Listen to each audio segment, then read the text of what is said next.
Let's bring in my Sky News colleague now, the former Labor Minister, Graham Richardson. Graham, the reason, of course, that the government's so keen to keep an eye on this is we know that cost of living pressures equates to more political pressure on the government. What should be on the table, do you think, at this point in terms of offering relief to Australians? Well, I think everything should be on the table. If the government wants to be re-elected, it's got to do something serious, something big. It can't just tinker. If it does little things, no one will care, no one will notice. And so if it's going to recover any ground, then the Albanese government's got to do something big. And they haven't been doing that lately, so I'll be interesting to watch this space.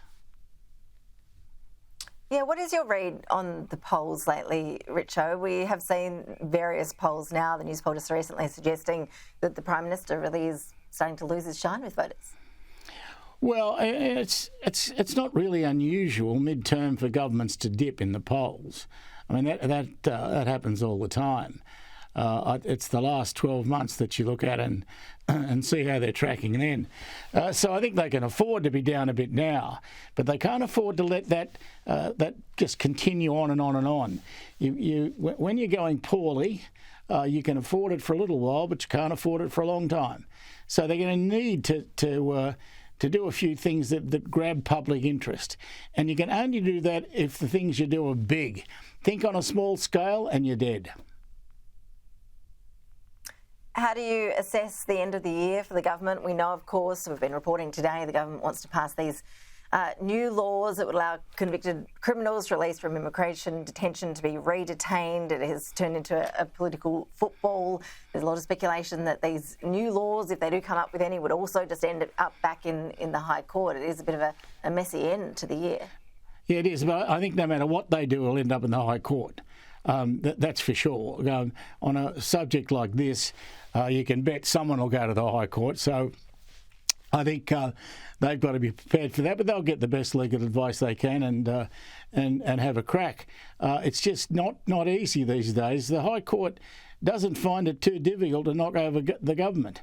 It's a pretty activist High Court, I would have thought, despite the fact that if you look at it, then the judges are supposed to be conservative. They look pretty activist to me.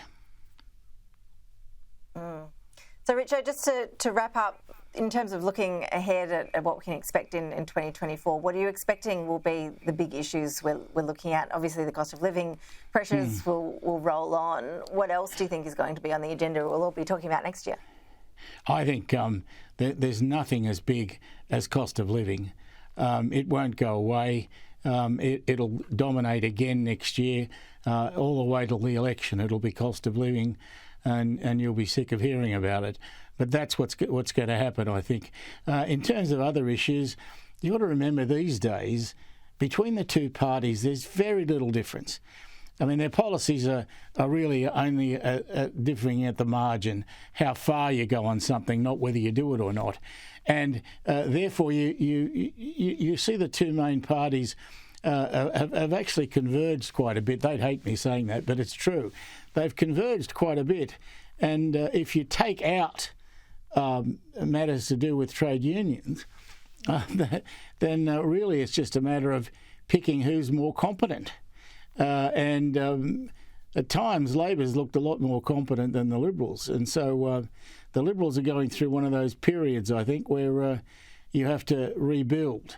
There's not many signs that they're doing it, but they're going to have to soon. They're going to have to rebuild. Otherwise, they can look forward to a long time in opposition. When you've got a populist Prime Minister like Albo, who's populist in terms of the way he conducts himself, but he's also popular. They like him out there in the towns and the villages. They think Albo's a pretty good bloke, the sort of bloke you wouldn't mind having as your neighbour. So as long as that prevails, then the Liberals have got a real problem. And my suspicion is the Liberals won't be in government for quite some time. It's also my hope, because obviously you know where I come from.